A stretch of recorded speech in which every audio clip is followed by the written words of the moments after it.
Welcome to Break Free and Trust, a redesign for living. Join me, Chris. And me, Jacqueline, for real conversations about life, death, and everything in between. Learn to connect with your intrinsic power to grow and heal, how to laugh at your own humanness and not take life too seriously. Through healthy conversations between the feminine and masculine, you learn how to harness the power of relationship and the mirror to befriend your shadow and to trust that any obstacle that gets in your way is there to help you grow. Together, working at a practical level, you learn to trust that everything that is happening is for you, your growth, and ultimate freedom. Our circumstances don't matter. It's only how we relate to them that does. Get ready to befriend the wisdom of your body and the power of your mind. Break Free and Trust starts now. Welcome to Break Free and Trust, a redesign for living. I'm Chris. And I'm Jacqueline. And in today's episode, Jacqueline and I will be exploring the paradox of identity. That is, we need an identity to navigate in the world, yet attachment to this identity is the likely cause of so much of our pain and suffering. So where does this identity come from? How does it evolve over time? When and how does it transition from survival to suffering? And what can we do about it? These are some of the questions we hope to explore in this show. And I think there's a little something in this episode for everybody. And for any of you guys viewing live right now, the show will also be open to questions in the second half like last week. So call in at 1-800-930-2819 or write your questions in the chat. Well, welcome everybody. I think before we get started, I think it'd be really wise for us to help our audience understand what we mean by identity. So you said that there's the paradox of identity, and I'm wondering if you might jump in a little bit and explain to our listeners what we mean by identity.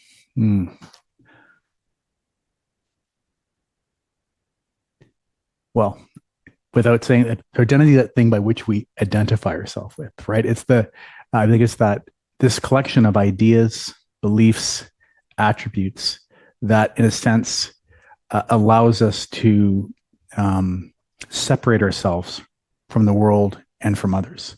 It's what we associate with, maybe our beliefs, maybe our opinions, maybe our accomplishments. This collection of all these different things collates to, I think, what we would describe as our identity. So the roles that we hold, then, is that part of our? That's a big part of our identity. Yeah. So someone could identify as a mother or father, identify as a CEO of a company. Someone could identify as an athlete. Someone could identify as with a political orientation or a religion or a culture. These are all facets of an identity. It can be through association, it can be through achievements, and for many, it's simply through a belief system. But they're all facets of what we would say this is who I am. Mm-hmm. And so, when you speak the words "the paradox of identity," what do you mean by that? I look at the human condition as having this identity is this unavoidable trait that we need for survival, but ultimately it's the thing that gets in the way of us maybe having a full and complete life. And that's the paradox. And what I mean by that is when we're born, a newborn baby is born completely clean, doesn't have a sense of identity at all. It's all wonder, bright eyes. Now, newborn baby is completely helpless, and at some point in adulthood or young teen becomes self-sufficient. But it has to survive to that point, and it has to develop a bunch of survival traits to get food, shelter, the love it needs to belong in its community, to get along with people, to survive. All these things start to form an identity of, hey, this is who I am. This is how I act. This is how I'm going to show up to get those things I need. So it becomes very much a survival mechanism. That identity, however, is not needed past our youth. And as we move on in our life, that identity, ultimately, the clinging to this identity can actually cause a lot of pain and suffering in our life, and maybe the underlying cause of most of our disease. So when you're speaking right now, what I'm hearing is that the identity that you're actually referring to is the stories that I tell myself about what I have to do as a child in order to be cared for, to be loved, and to get what I need, which is different than the identity of I'm a CEO, I'm a mother, I'm a father, I'm a teacher. That piece is actually really speaking to the necessity of a human being to survive and to belong.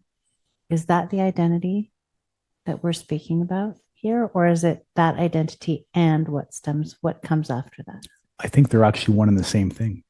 I think this identity, not for all, but for example, the CEO thinks that identity is what they need to survive to get the things they need. It potentially comes from an identity built younger on that I'm not enough, I'm not worthy of love. And to get those things, I have to achieve.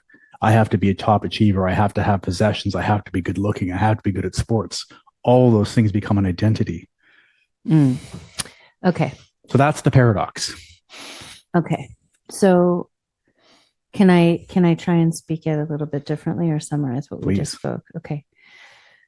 So the paradox itself lies in the idea that the very thing that we are seeking, which is a sense of belonging, a feeling of love, I am loved, a feeling of worthiness, significance, whatever those things are, that those things are actually, I'm going to take a step back and try again, actually.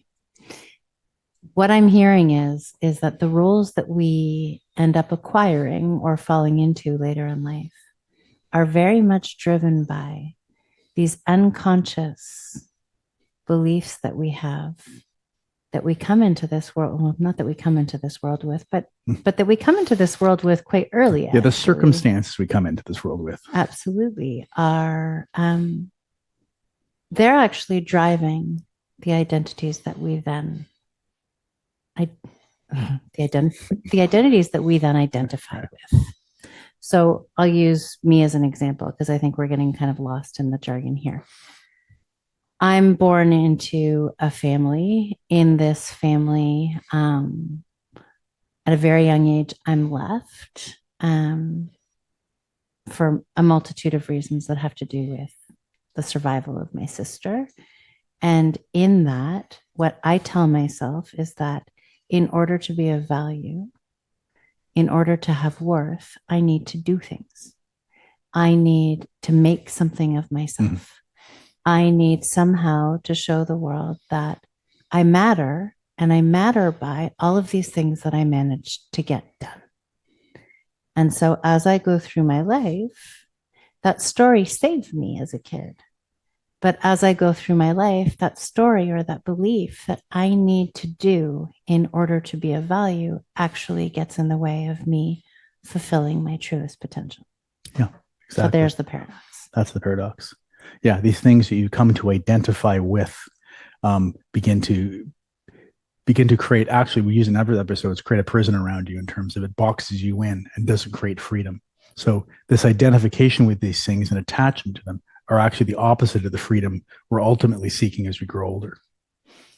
So do you think that each one of us gets to a place in our lives where we actually have to really contend with these identities if we are going to find peace inside? I think the majority of people, that's the case. And again, you just want to expand on this thing a little bit more. It's not per se, again, it's a paradox because we're not saying this identity is this bad thing, but it serves this amazing purpose of survival. Without this strong sort of identity, persona, or ego, whatever we want to call it, a child who's grown up in a home with an abusive or alcoholic parent or a war-torn country, this has protected them and got them through that. Without it, they may not be able to survive. They might not have the, it's given them the drive to survive that childhood. That energy that's coming from that may not be what serves them going forward for the rest of their life. But without identifying it, it's going to keep driving in that same same direction, and that same belief, like I'm not safe. And if I'm not special, no one will love me. And that's that energy that will keep going until we look at that identity and say, what is it? And does it serve me anymore?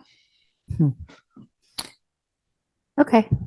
I think this is going to be, I think the topic will get clearer as we go through it, because it's kind of, it is a little bit of it's a little bit evasive. And I think that our own personal stories may actually help to bring some deeper understanding to our listeners. So let's take your experience to begin with. You grew up in an alcoholic home with an alcoholic mother and were left in a lot of ways to your own devices. What identity did you develop, or structures, which they're ego structures that you spoke about that actually kept you safe and held you steady to find your way through that? Let's start there. Yeah. And if I look back at that time, I think, up to the time, probably I was, around 14. I didn't have a lot of friends. I had a real lack of self-confidence. I knew something was different in my household. I knew something was off. And then I get to high school and I'm starting to fill out as a man, but I also started having some success academically. And I very quickly figured out that, hey, when I get really good marks, when I'm good at sports, when I lift weights and do all these other things, all of a sudden I'm getting attention. I'm now special. I'm not feeling that inferiority complex anymore. It's going away. So, I go my own story. I go into hyperdrive mode at that stage and start, just trying to overachieve at absolutely everything in my life, outworking everybody and all these other types of things. And it stays with me through high school. It stays with me through university, where I ended up doing one of the hardest programs, getting the top marks, burning the candle at both ends. Like, I wanted to be the biggest partier. I wanted to stay up the latest. I wanted to get the least sleep on a boys' weekend. It's the whole patterning of my life when I look back at it. And it actually all serves me pretty well for a long, long time, until that identity actually catches up with me. And when I get later on in life, when my life just becomes unmanageable, because my whole validation had come from getting more, achieving more. And eventually, when that comes to an end, it's no longer an identity that serves anymore. It's just an identity that leaves me at a place where I'm empty again. And in a lot of ways, if we were to really step back and look at it, the emptiness was always there. Always. The identity or the accolades that came with being a hyperachiever just masked that emptiness. And so even though it looked good, what was actually driving it, which is part of the paradox of identity, is what was driving it was deep fear of not mattering, of not being significant, of not being recognized, of not being seen, of being invisible. Yeah. Right. And it's even deeper than that. So I think there's a point in there where I'm recognizing that I'm starting to recognize this identity is not serving me anymore. I'm starting to feel that emptiness inside, or it's not working. But I'm so identified with being the hero and being this, superhuman that's doing all these things that I have no idea how to ask for help. I can't let this identity down to the outside world, because, of course, well, they'll reject me. I'm not lovable. I'm not enough. No one's going to like me if I don't do all these things. So I better double my efforts. And the paradox there again lies in the idea that actually, at the heart of it, without all of those things, you don't really like you, because you don't really know you outside of any of them, right? Which is the deepest pain that we're avoiding by having to actually look at those identities. Yeah, because if I'm honest, now that I look back and I'm honest with myself, I was living my entire life in fear. Yeah. My identity, and most identities, are a fear-based survival system that if we don't look at them and see what they are, our whole life can be driven in a state of fear. So it just kind of, in a lot of ways, we're bringing us back to a much earlier episode. It may even have been our first or the second one, where we talked a little bit about John Sarno's work. Yeah. And this whole idea that in this medical doctor's research, what he found was that our ego structures were so important to us that we, rather than systematically dismantling those structures, we would rather get sick physically. Mm-hmm. Because the idea of dismantling those structures put us face to face with our own survival, and our own mortality. And so when we're speaking to these identities, we're not speaking about something that's light. We're speaking about something that is so tied in with who we are that we can't separate who we are from what we do. That's right. Or what our opinions are, or what our belief systems are as well. Yeah. So some people, it might be very much into the doing and achieving, but others, many people's identities are tied around to which worldview they've taken on, and which political party they may be on to, and these types of things. And that's how they identify, through association. And that's a big part of their survival mechanism too. That's also fear-based. I must go with this group or I'll be. So my identity becomes so important, and I must be identified with this to survive.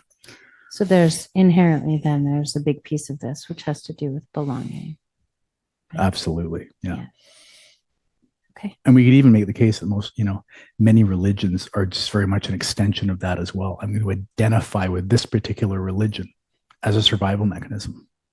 Yeah. So from what I see in the world around me, and from what I've experienced both through my own life and in experiencing you and many of the people that we work with, this sort of like connecting with and being able to explore the identities which, or I'm going to let the word identity go and take on masks and personas, because that feels more, it's more in my language anyways. The masks and the personas that we have taken on, eventually they need to come off. For many of us, not for all of us. I think some of us can put them on and wear them for the rest of our lives, but that's certainly not the two of us. And it's definitely not the people that come into contact with us.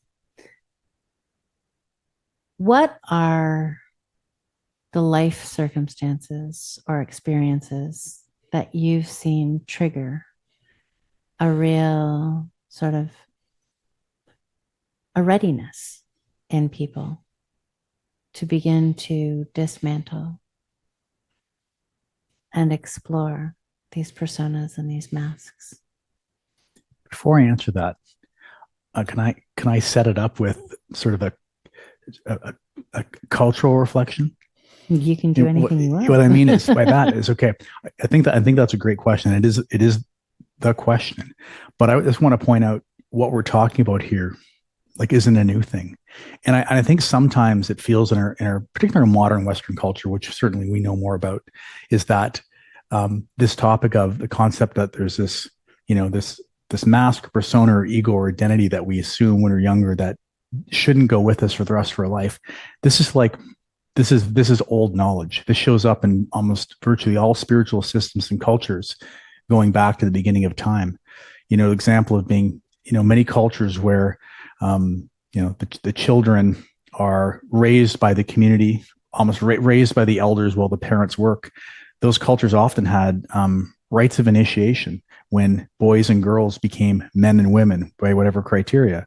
There'd be vision quests, there'd be ceremony, there'd be ritual, there'd be, sending a young man out into the woods naked for 5 days with no food and water on some type of an adventure, being buried alive in some cultures and pulled back. Like, there was these things that these cultures knew that this boy or girl psychology needed to be ended and be initiated into this masculine form. Our society is not masculine, feminine form. Pardon me. I just came off of a men's retreat, so I got a bit of a mindset right now. And our Western culture has lots of great things, but it doesn't have that anymore. We're raised more or less in insular nuclear families. We go off to state schools. There's no, when you get to grade 11, there's not a course on, how do we drop our immature psychology and move to a more mature one? It's lost on us. And it may have been lost for many generations because most of us out there may not have had the mature masculine or feminine role model that can also initiate it because they never had it either. It's not their fault, but this seems to have been lost on a societal basis for us. And in my own observation, this shows up in a great amount of mental health issues and a number of other things that seem to be plaguing our society. And I think this is, in my view, this is at the heart of it. We haven't initiated our young people or ourselves into these mature forms where they say, oh, I don't need this fear-based survival mechanism anymore. It's probably not the best thing to go on with the rest of my life, but it's chased into adulthood and we live our whole lives in fear and fight or flight. So that's the cultural backdrop I wanted to. Well, and I mean, now you're taking me to a totally different place, and we will come back to that question. Okay. But what you're speaking to in a lot of ways is the isolated nature in which we grow up. Mm-hmm.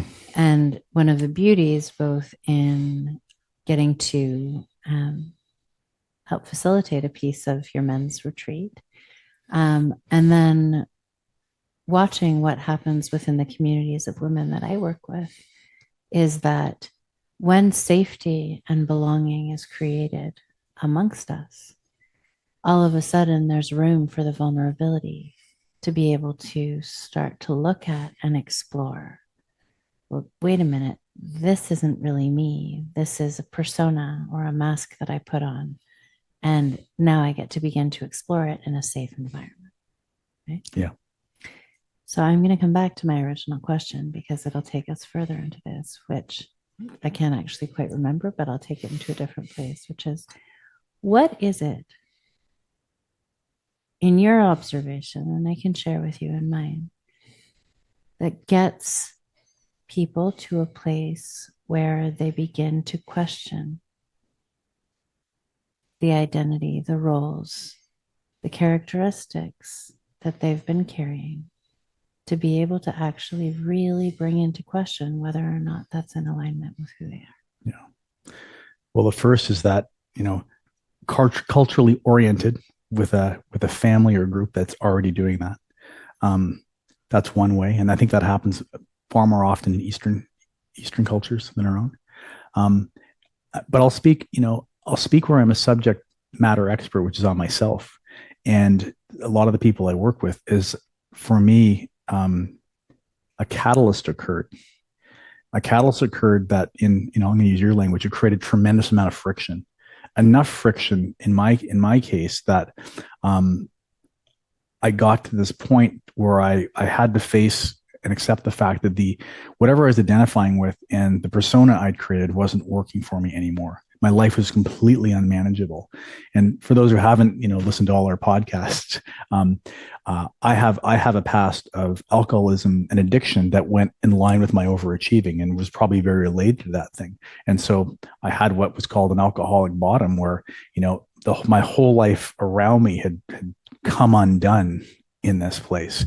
When I got to that place where I'm down on my knees asking, like, why I can't go on like this. All I'm doing is hurting people and I'm wrecking everything I touch. All my ideas are terrible.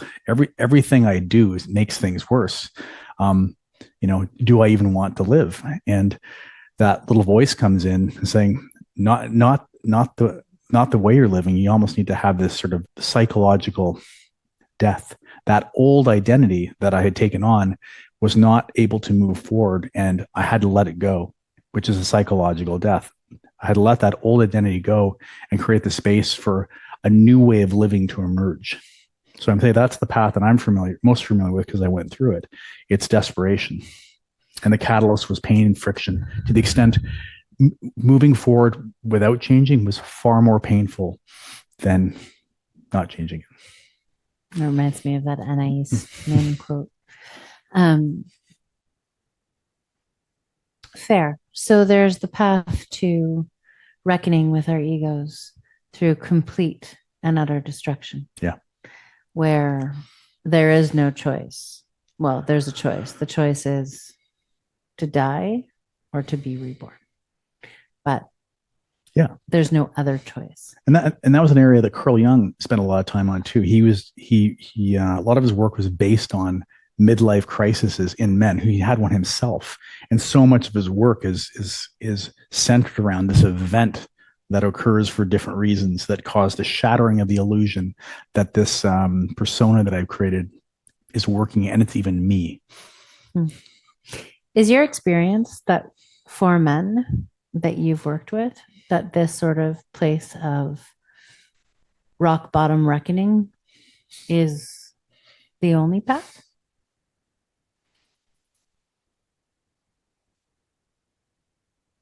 Depends how fast you want to change.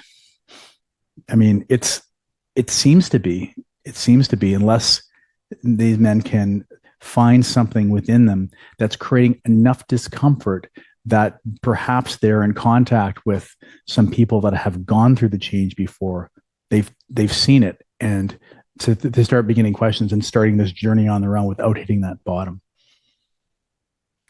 So your experience then suggests, for the men that you've worked with anyways, that there really needs to be this sort of defining moment in life that shakes the foundation upon which somebody sort of stands for them to be willing to do the work. Yeah. And I hope that changes. And I'm hoping we're doing the work in the world to start shifting that, because I think it's actually part of this, what we'll call boy psychology, whereas men don't show their feelings and they don't ask for help. So there's no off ramp when this starts happening to them, except this car crash that occurs, and then they get the help they need. But it's not in the immature psychology to have that vulnerability unless it's modeled for them. It hasn't been initiated in many people. So what you're speaking to, I mean, thank goodness that you're doing the work that you're doing, because you are beginning to model for people a different way. And the group that you're working with is definitely beginning to model for each other a very different way, where that kind of cataclysmic shift doesn't have to happen in order for change to happen. And it's interesting, we can come back to this right after break, but it's not really my experience as a woman that's what has to happen in order for change to happen. It looks a lot more subtle. Well, and nuanced. Let's take a break, and then I want to come back, and I want to hear your thoughts on this shift and change from your perspective and what you've gone through. Okay. We'll be right back.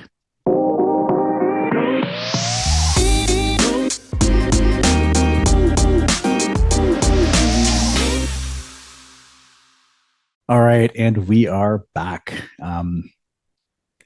When we left off, we're about to go into your experience. Sorry, I'm laughing because as the music is playing in the background, Chris is doing a little ditty. Okay, take us back. Right, you're going to get into. I talked about the catalyst for change, which was sudden, dramatic.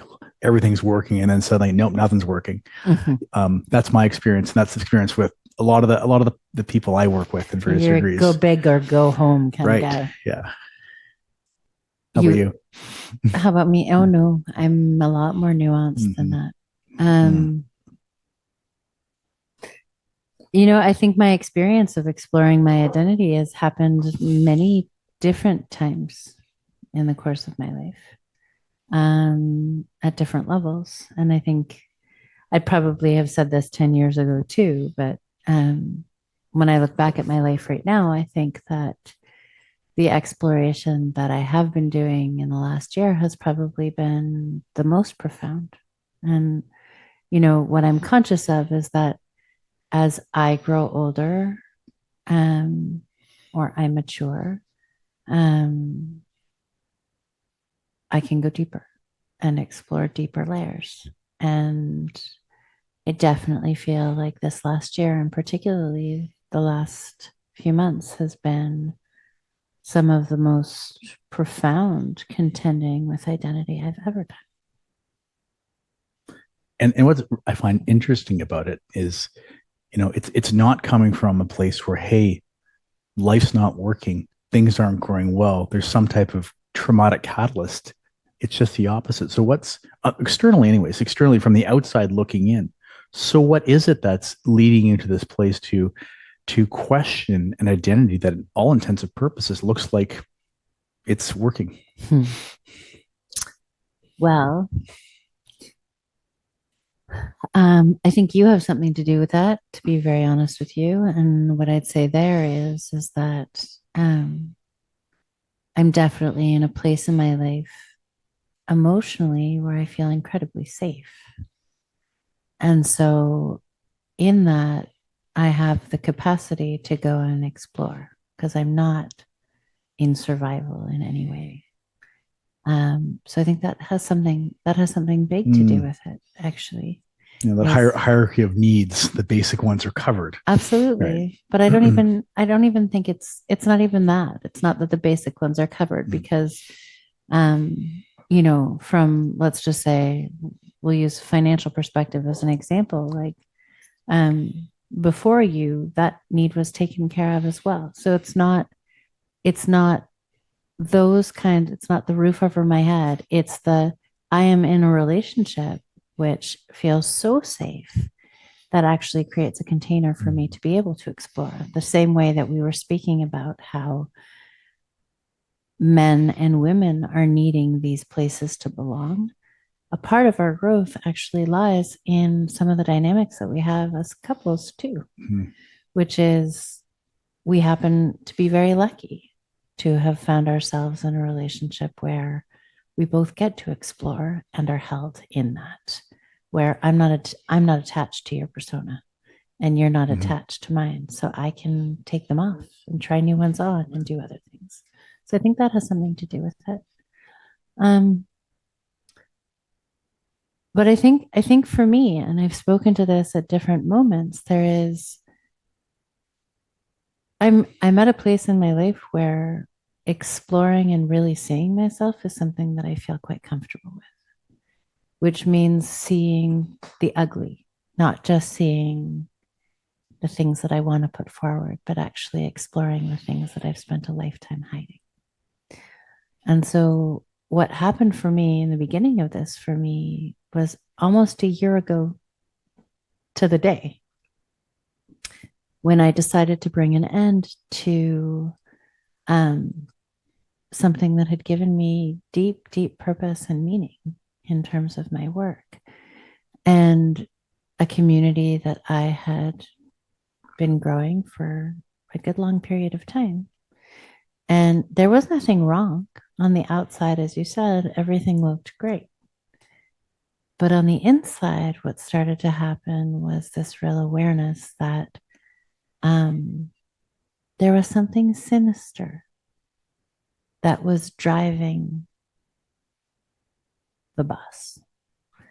And I say sinister, and that's probably too strong of a word, but what I really mean is that there was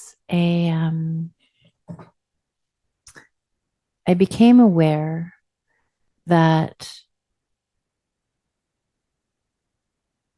my worth, my value was tied to what I was doing. And I know that that's not actually true mentally, but it wasn't stopping it from happening. And I knew that something needed to shift if I was going to grow in the way that I needed to, and if I was going to model the growth that I was communicating with my community. Does that make sense? Yeah. So I think what I'm hearing you saying is, so there wasn't this outer catalyst. So I had a catalyst where my everything outside of myself was falling apart to inform me. You had an inner voice that you were able to listen to. I mean, I think I had an inner voice too, but I just told it to shut up or drank it away. I mean, I think we all do lots of that, lots of the time. We all, yes, my inner voice is a voice that I have learned over time to really trust. And it's a voice that often communicates with me when life looks fantastic and tells me to shake things up a little bit. And I think that what's actually happening is that I am growing and it's time to learn something different. So this time, what was profound was that, so much of my work was around being in service of growth.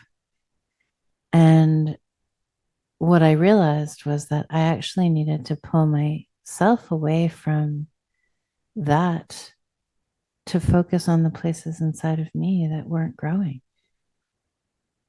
and weren't in alignment with what I was teaching.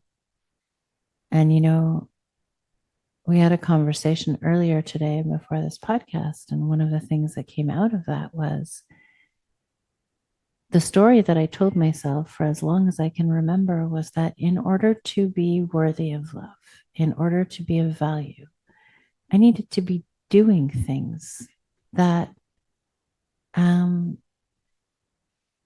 looked good, that said I was a good person, that said that I was of service, that I mattered in some way. And, none of that is something that's was conscious for me. It was all driven unconsciously. But what came out of it for me was this, a year ago to the day almost was when I sort of had this reckoning. And one of the things that I was most afraid of was being idle. Because in being idle, I wasn't doing anything. And I was terrified. Again, unconscious. And I just came back from 6 days of a self-initiated, I was going to say imposed, but silent retreat. And where everything inside of me was longing so deeply to be in the presence of idol and receive myself. And I did. And that attachment to doing to be of worth has really shifted and it's changed. And what's changed in it is that there's a part of me now that's beginning to access again. What is it that I want to create? But it's no longer from a place of what do I want to create to avoid being with myself? It's what do I want to create in order to align with this creative flow that's longing to make itself manifest through me. When you're in the doing to avoid being with yourself, what part of yourself were you trying to avoid looking at? Because as you mentioned this, when we talk about identity, folks, like there's these two sides of our personas. There's those sides we want everybody to see, and including ourselves. And there's the other side. Often people call it the shadow, which are the rejected parts of ourselves that we hide from everybody else, including ourselves. That's the stuff. That's the we don't want to see it. Dancing with that shadow all year long. Yeah. So what were you hiding from? Now we're dancing really well together. Yeah. Feeling of not being of value, of not being worthy, of a deep fear that if I wasn't worthy, then I would be abandoned and left alone. Yeah. Right. And it's so interesting because on the other side of that, this deep desire to be alone without the noise became so profound that I think I actually needed to go and do that in order to then come out the other side. Yeah. That is a feature of as this transition occurs from being attached to our identity to letting it go and saying, who do I choose to be? Is these desire for profound silence and isolation show up very unexpectedly at times. Yeah. And when I watch other women that I am in connection with, both through work and through friendship, my experience is that it's not, there are those cataclysmic moments in life that sort of put us into contact with who we are and what we want and don't want. But I think that there's these whispers that are happening, and friendships, especially among women who are much more naturally conversational with each other, than men are, creates a space for some of this work to happen.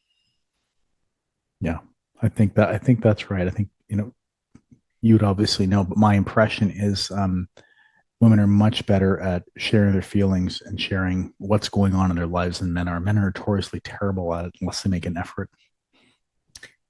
I think it's true. And I think that one of the things that you spoke earlier in the show is also true, which is that we don't really have tremendous models around us for how to live a life unmasked, for how to initiate ourselves and each other. And I think that it is incumbent upon us who are waking up to those aspects of ourselves to recognize that we have a responsibility to live into being those models for each other. And to creating communities where we can hold people in those places. Because that transition is a profound transition. And it really is, in some ways, physical death seems easier than psychological death. Because with psychological death, something dies, but you're still here. Yeah. And in physical death, you psychologically die as well. That aspect's no different, but you don't have to hang around and say, now what? Now who am I? Now what? Now I got to face, I've let go of that identity that was standing between me and all my fears. Now I don't have the identity anymore. If you had to let it go for one reason I chose to, now I just have to face all my fears. Yeah, that could feel worse than death. It's like it's facing obliteration. It is. It's annihilation. Yeah. Go ahead. Were you about to say something? We talked. So it's interesting. I want to come back to this. Like, we talked about these different aspects of this. There's a catalyst. There's the inner voice. It's this concept of friction. It also shows up when the inner world and the outer world start to look different. These are all sort of signs that there's an openness and a readiness maybe happening somebody to start doing this work and exploring. What's the initiation? Like, we don't come back to initiation, right? As this place that stands between the old identity and the new identity. What does initiation mean in the context of your journey? It's a big question. I'm not sure that I have. I'm not sure that I really have an answer for that question, actually. I think that my experience, I agree that friction, as we spoke about, friction needs to be present because there needs to be a level of dissonance, both mentally and energetically, between where I am and where I want to be if change is going to happen. And what puts us over that edge, what initiates us into that place, I think it's different for everybody when we live in a culture that doesn't really have initiatory processes. For me, it was a choosing to let go of everything that defined me. And swimming in some really deep, dark water, not having a clue. Yeah. I hear you saying you self-initiated to a certain extent. I absolutely self-initiated. Yeah. And that's not something that I think that I could have done without a feeling of stability in my life to be able to contain that. Right?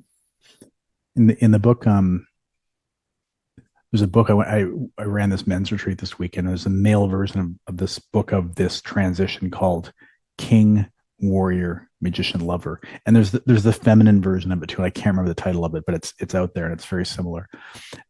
It talks about what's the requirement of this initiation process, and I might misquote this, but there's sort of three predominant features to it and attributes: community, elders, and ritual are the aspects of it. So we've touched on community. There's some ritual in the sense that you went on a silent retreat. We do these things. We perform, and then there's elders. These role models that we have, that we look up to, that show us the way that we can point our star to.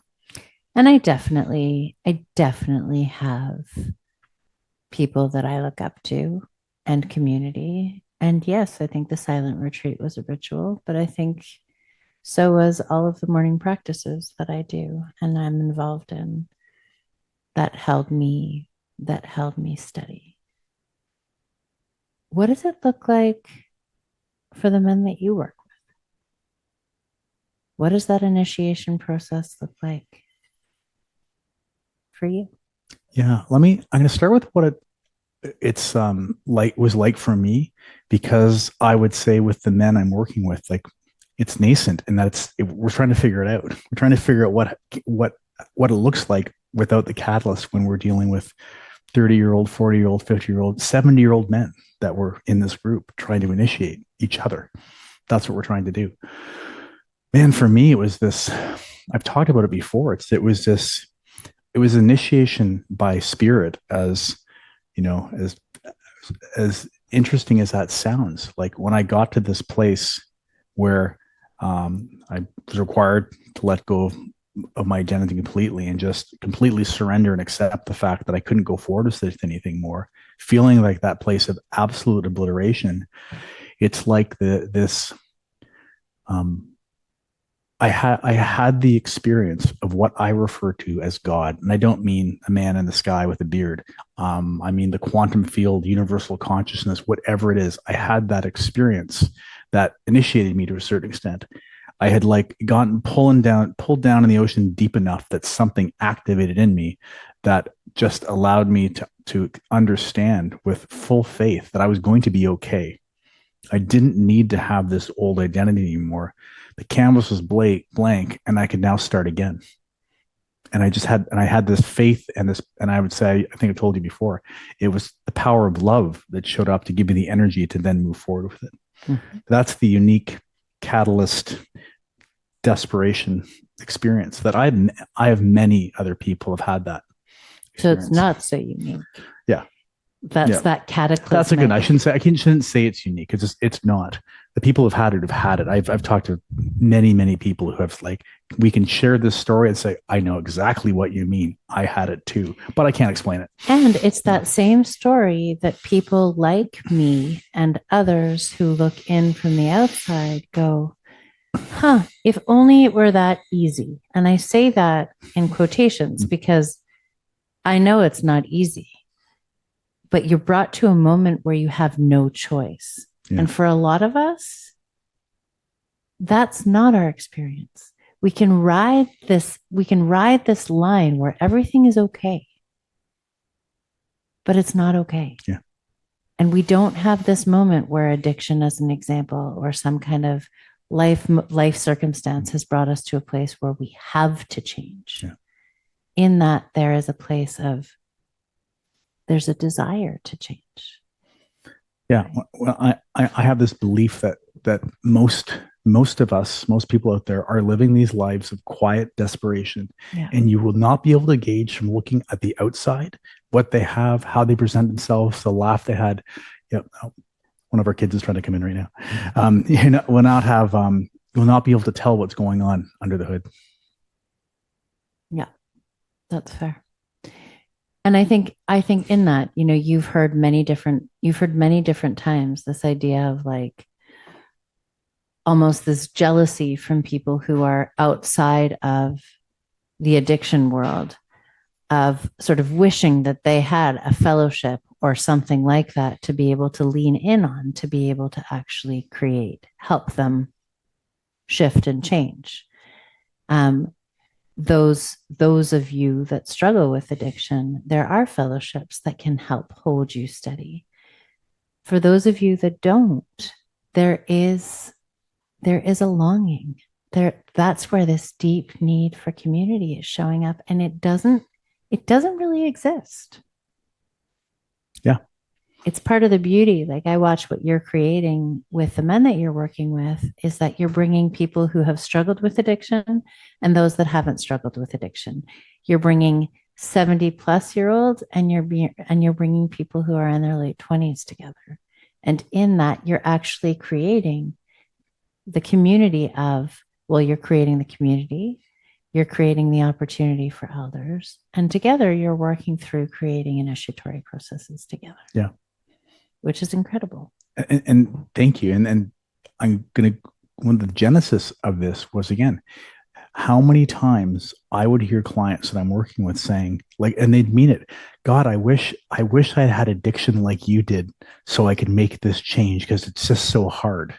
Yeah. And I thought, well, there's all this sort of, knowledge and experience from that particular journey that can be shared, as well as the journeys of all the other men. What if we all got together and we started sharing our fears, sharing what our fear-based identity was, got it out in the open together where it was safe and we could all see we had these common things, and then can we initiate each other into, you get to choose the person you want to be. You don't have to be in fear. Well, and the beauty of what you're creating is that one of the things that happens within fellowship communities is that shame is something that is exposed in a way that allows shame to not hide anymore. And when that happens, the deepest things that we are protecting, once those are exposed, then we can bring everything else to the table. Mm-hmm. And there's something in what you're doing that's creating an opportunity for those deepest pieces to be seen and accepted. And then transformation is inevitable. Yeah. How does that translate into the communities of women that you've worked with? That's years? The same thing. Brene Brown, she spoke so beautifully in one of her earliest talks about how shame in a petri dish expands, it multiplies, but that shame met with me too. Mm-hmm. It disappears. And so the work that we do as women has always been to be as transparent as humanly possible. With me, me leading that and modeling that and inviting that in, so that as one person steps into that level of transparency, so then does another, and then does another, because that level of transparency begets transparency. Right? Yeah. And so it's creating the environments where that becomes possible, so that these personas that we hold so tightly to can begin to be unwound, so that what's underneath it, which is sort of, it's the magic that sits underneath all of it, that we actually have blocked ourselves from being able to access by wearing the masks that we do. So. Beautiful. I'm just knowing our producers letting us know there's a couple minutes left in the show. I'd like to give our listeners some resources. We've said a lot in terms of this idea of initiation process and community and your identity. What is it? There's a lot there. What's a simple place for them to start? What should they do next if they're interested in this work?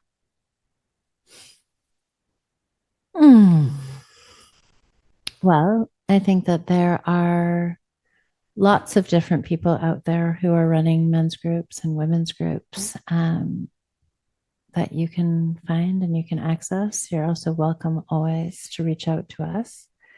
I think that there's some literature out there. There's some books, simple, there was a book, I was thinking about it today. The book's called Broken Open by Elizabeth Lesser. And there's something about that book that really spoke to me at a time where I was really, I felt like I was coming undone, but actually I was just really opening, and it was stories of people who were meeting themselves at really hard junctures in their life. That really resonated with me. What about for you? Yeah, again, if this work interests you, it can be challenging, hard work. It can open up some things in you. If you have the resources, bring on a coach or a therapist or someone to help you through it. But on a real simple basis, if some of the stuff we're talking about here, it really resonating, and you want to hear it explained by, what I consider one of the best in this business, is Eckhart Tolle's book, A New Earth, is one of the first books I picked up when I was my place of openness, and all the light bulbs went off in it. It's like, wow, this guy's explained to me how I feel. It's a beautiful book, and it's pretty digestible. And you know what? If you have questions about the process, write to our producers, write to the network, because we'd be more than happy to begin engaging in conversation with you as well. Yeah, I'd love to have just a question and answer show if you guys want to write in. Yeah, absolutely. Okay. All right. Well, have a beautiful couple weeks, and we will catch you 2 weeks today. All right. See you later. You've been listening to me, Chris. And me, Jacqueline, on Break Free and Trust, a redesign for living. Tune in every second and fourth Monday at 3 p.m. on Transformation Talk Radio for more real conversations about life, death, and everything in between. Learn to connect with your intrinsic power to grow and heal, how to laugh at your own humanness and not take life too seriously. Through healthy conversations between the feminine and the masculine, you will learn how to harness the power of relationship and the mirror to befriend your shadow, and to trust that any obstacle that gets in your way is there to help you grow. For more information or to connect with us personally, visit theway-healing.com. That's theway-healing.com.